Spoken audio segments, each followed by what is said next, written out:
अनंत T दे refresh हमी। 20 तारीखला मतदान होत असून त्यासाठी जिल्हा प्रशासन पूर्णपणे तयार आहे। जिल्ह्यातील ही निवडणूक प्रक्रिया पूर्ण शांततेत पार पाडावी यासाठी जिल्हावासियांनी सहकार्य करावं असं आवाहन जिल्हाधिकारी अनिल पाटील यांनी केलंय। तसेच मतदार यादीतील नाव डिलीट झालं असल्यास 17 नंबर किंवा कोणताही फॉर्म भरून मतदान करता येणार अशी माहितीही दिली। आता सर्वांना माहिती आहे की आता आपली महाराष्ट्र लोक विधानसभा निवडणूक प्रक्रिया जी आहे अंतिम टप्प्यात आलेली आहे आणि जिल्हा प्रशासन आम्ही निवडणुकी प्रक्रिया पूर्ण करायला सक्षम आहोत किंवा आमचं काम पूर्ण बऱ्यापैकी सगळं झालेलं आहे। We are ready to conduct the elections.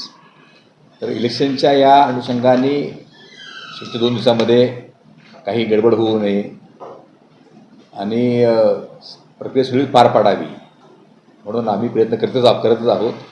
पण लोकांकडूनही आम्हाला अशी अपेक्षा आहे की या कालावधीमध्ये अननेसेसरी काही उद्योग करू नयेत आणि मतदान प्रक्रिया जी आहे ती पूर्ण शांततेने आणि खुल्या ह्यांनी पार पाडावी अशी अपेक्षा मी या निमित्ताने आपल्या मार्फत सगळ्यांचे करतो आहोत। मतदान टक्केवारी जी आहे ती वाढली पाहिजे त्यासाठी आपण आमची स्वीपची यंत्रणा काम करते आहे। परंतु हा लोकशाहीचा उत्सव जो आहे हा साजरा करण्यासाठी आपण सर्वांनी जर मदत केली तर मला वाटतं की आपली टक्केवारी जी आहे लोकसभेला जी 66% होती ती अजून वाढेल आणि आपल्याला एक चांगला सरकार आपल्याला देता येईल किंवा आपल्याला चांगला उमेदवार आपल्याला निवडता येईल असं जर स्केल सगळ्यांनी केलं तर मला वाटतं की हे एक चांगलं होऊन जाईल की आपण त्यासाठी आपण सगळ्यांनी काम करतो आहोत। आमच्या बाजूने आम्ही आपल्याला माहिती मागच्या वेळी पण दिली तसे की आपल्याकडे 921 आपल्याकडे बूथ आहेत 3 मतदारसंघामध्ये आणि पूर्ण यंत्रणा आमची सज्ज आहे। आता उद्याला आमच्याकडे डिस्पॅच आहे। उद्या आमचे पोलिंग पार्टी सगळ्या सेंटरवर जातील आणि परवा सकाळी 7 पासून संध्याकाळी 6 पर्यंत मतदान पूर्ण प्रक्रिया होणार आहे।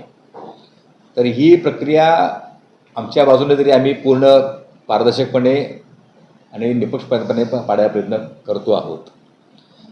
आपल्याकडून काही इनपुट असेल आम्हाला तर द्या। या 2 दिवसामध्ये काय आपल्याला असेल तर तसे आमच्याकडे आपल्यालाही अपेक्षा आहे की तुम्ही आम्हाला माहिती द्यावी काही जिथे गडबड होत असेल तर ते आम्हाला सांगावं। फक्त ते एक अजून एक नॅरेटिव्हमध्ये आपल्या लोक सोशलवरती फिरत होतं की ज्यांची नावं डिलीट केली आहेत मतदार यादीमध्ये तर त्यांनाही फॉर्म 17 भरून मतदान केंद्रावरती वोटिंग करता येईल। पण असं करता येणार नाही। आपल्याकडे ज्यांचं नाव डिलीट झालं ते डिलीटच झालेले आहेत आणि मतदान नोंदणी प्रक्रिया जी आहे ती नामनिर्देशन पत्राच्या शेवटच्या दिवसापर्यंत आपण ओपन ठेवतो त्यानंतर ती बंद केली जाते। तर यापुढे कोणाचं नाव ॲड होणार नाही त्यामध्ये। त्यामुळे जे नाव डिलीट झालं आहे त्याला आता मतदान करता येणार नाही ही आपल्याला कुठून सगळ्यांपर्यंत घेत जावं अशी अपेक्षा आहे। पोलीस यंत्रणा आणि महसूल यंत्रणा जे आमची निवडणूक यंत्रणा पूर्णपणे आम्ही सज्ज आहोत आणि आम्ही अशी आशा करतो आहे की यावेळचं वोटिंग जे इलेक्शन जे आहे सगळं आपलं शांततेने पार पडेल। आमचे दिवसभरातले सर्व अपडेट्स ताज्या घडामोडी आणि थेट लाईव्ह पाहण्यासाठी सबस्क्राईब करा, लाईक करा कोकणचं नंबर 1 महा चॅनल कोकण 7 लाईव्हचं YouTube चॅनल।